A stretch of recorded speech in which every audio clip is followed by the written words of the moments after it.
all down, okay? Next, we're going to look at melatonin sublingual. And with a sublingual tab, it goes under the tongue.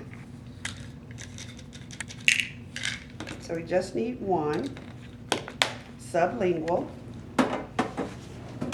And we're going to go instruct our patient to put this under her tongue.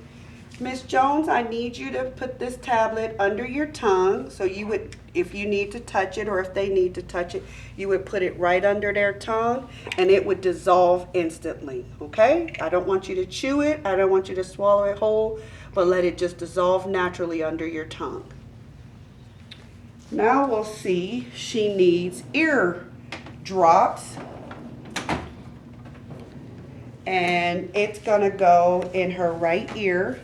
So we're gonna double check and make sure we have earwax, and we're gonna need some supplies for this. So we're gonna need a cotton ball and some tissue, and we're gonna go give her an ear drop, one drop to her ear.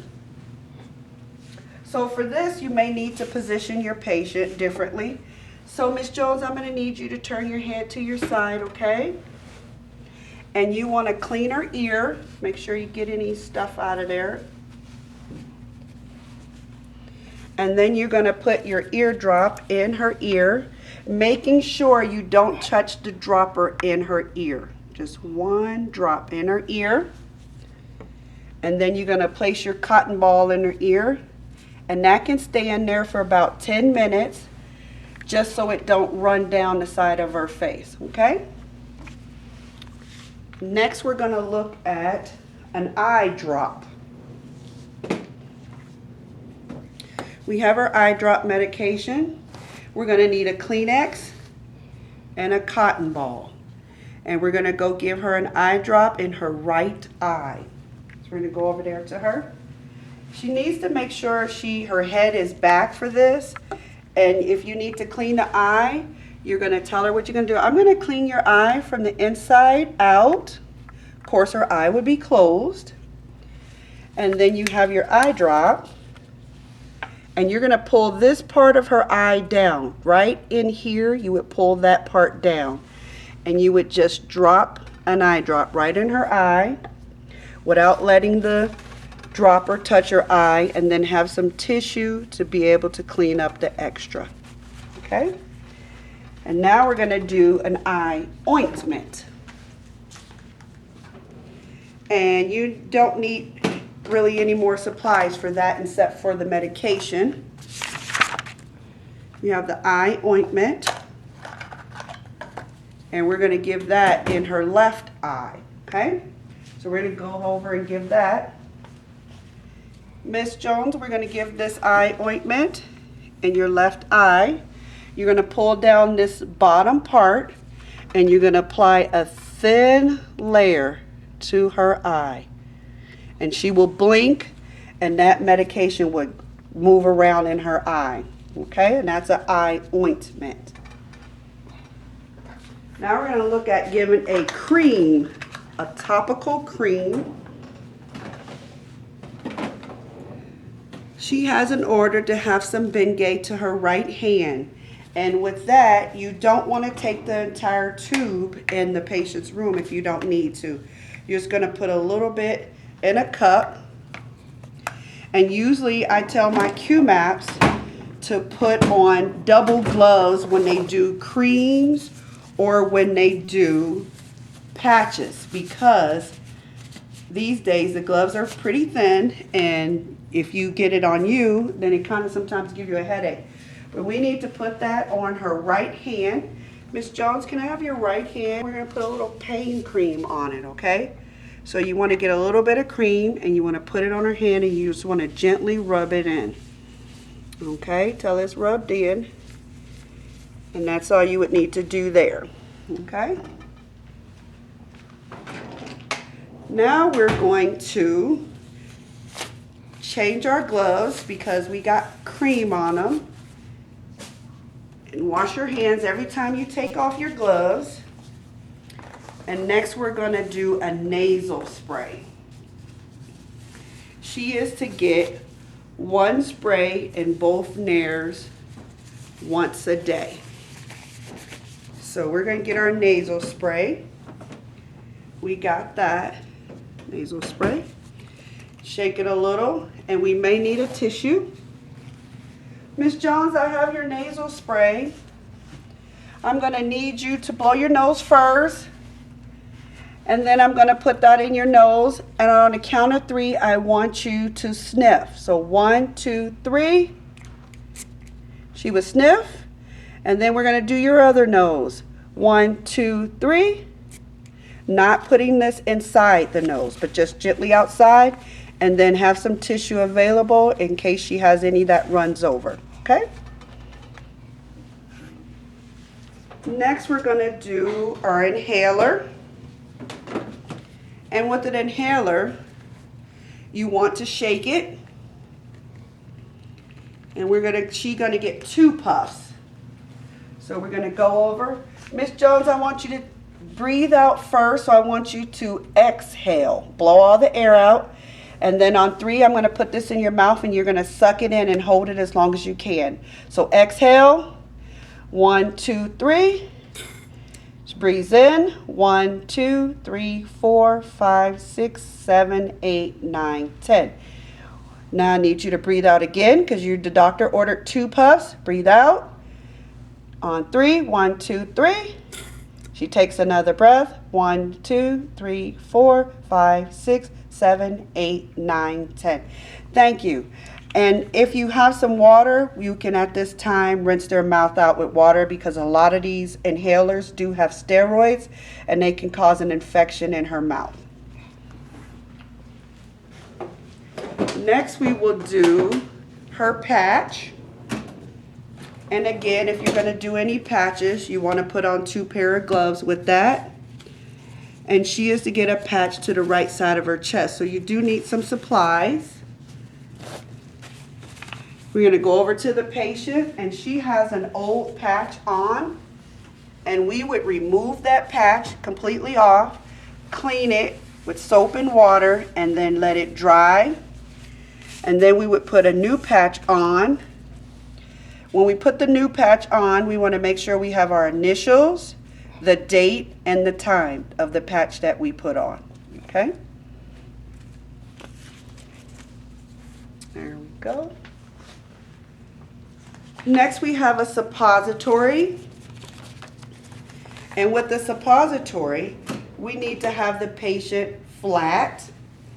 So we got to get our patient flat, and we're going to need some supplies. Our suppository, of course you would have on gloves, and you would just have 1 suppository, put it in a cup. And you need some lubrication to be able to do that with as well. And you would just put that in the cup. So you don't take all that to the room. And she would need to be flat. So I need to get her flat, get the bed flat and get her on her left side to do that. So we're going to need to get the bed to the lowest position. So I'm going to bring her down.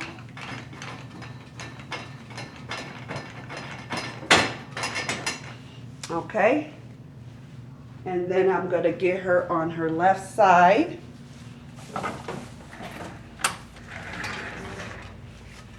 I'm going to uncover you. And I need you to lay on your left side. So we're going to roll over. Put her on the left side. Okay. And I would explain everything to the patient, what we're going to do. Keeping her covered as much as possible, but we would take the suppository, and I'm going to put the suppository in your rectum, and I want you to let me know if you have any pain or any discomfort, but you're going to feel my finger back there. And you're going to go ahead and insert that into her rectum area and go up as high as your finger can go, but of course watching to make sure they're not having any discomfort or pain, okay? And then I need you to remain in place for about 45 minutes if you can to get that suppository to work. And when it works, we're going to get you up to the bathroom, okay?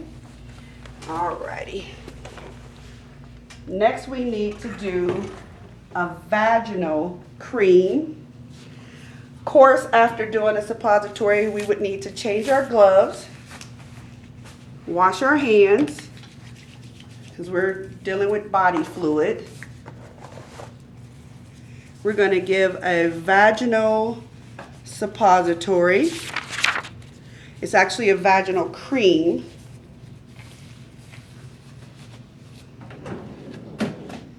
And we have our vaginal cream, and we have an applicator, and we would basically put the applicator onto the cream, and it just squeezes right in there. Okay, cover it. You would need some lubricant again. So take a little bit in the cup with you. And I would take some tissue with this. So we're going to go give her a vaginal cream, and we need her in a frog-like position. Miss Jones, we need to give you your vaginal cream. I'm going to bend your legs and put you in a frog position. So she would be in this position. And I'm going to put that cream in you, and make sure you put some lubricant on there. And let me know if you feel any pain or anything. So you would insert that in and push the medication in. And then use the other tissue to clean the extra out if you need. Okay? Then you would let her know if at any time it feels uncomfortable or you need some wipes or anything, let us know. But that cream is your medication to help you, okay? Okay. Next we're going to change our gloves because we just did a vaginal cream. Wash our hands again. We have an epinephrine injection. So Qmaps are allowed to give an injection only in an emergency, and they've been instructed to do so by 911. And in that situation, a patient has a bee sting, or they are allergic to a medication, they can't breathe. You would be able to go into the cart and get this epinephrine pen. This is a trainer, and so is this a trainer, just a train on it. And this is a real epinephrine pen that has medication in it. So that's what that looks like, a real one. And of course, you would read the instructions on it, but in a time of emergency, you need to know how to give it. So the first thing you want to do is you want to remove the blue top. You want to go over to the patient. Miss Jones, I understand you can't breathe and you're scared. I have notified 911 and they are coming, but I am going to give you this epinephrine pen to help you breathe. I'm going to give it in your muscle and your leg, okay? On the count of 3. 1, 2, 3. You would jab it and hold it in place for 10. 1, 2, 3, 4, 5, 6, 7, 8, 9, 10. The needle will retract in. Massage it a little bit. Just try to reassure the patient they're going to be okay, and 911 is on their way, okay?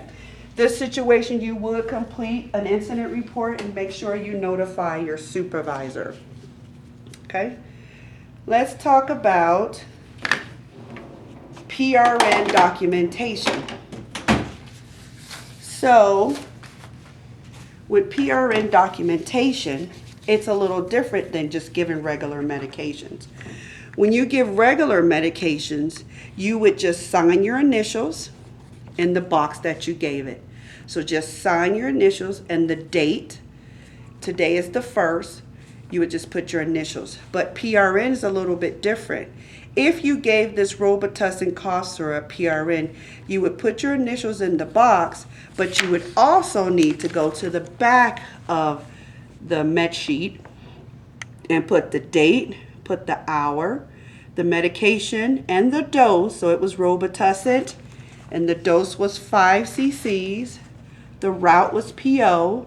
The reason we gave it, she had a cough, your initials, and then PRNs, we need to go back within 30 to 60 minutes to write down the results. So once we go back 30 to 60 minutes, we would write down the results here and our initials. So PRN documentation is a little bit different. Also, you learned if you couldn't give a medication, you would put your initials and you would circle it. And then you would need to put on the back why you circled it. So you would write on the back of the med sheet basically what the medication was and why you didn't give it. It was either unavailable, the patient refused it, but you would put the reason why, and under result, you would put you notified your supervisor. You always have to notify your supervisor of everything, especially if they refuse their medication or the medication was not available. Okay? Then we have what we would have next is our Qmap signatures. So wherever you work, different medication sheets, they may have a master log, but most of them you would write down your initials. So I would be CO, and I would put my full name here of who I am. Okay? Hopefully today we covered everything under the Qmap administration. Here is our competency. And we basically went over every step in here to make sure we got everything. So good luck and welcome to the world of a Qmap.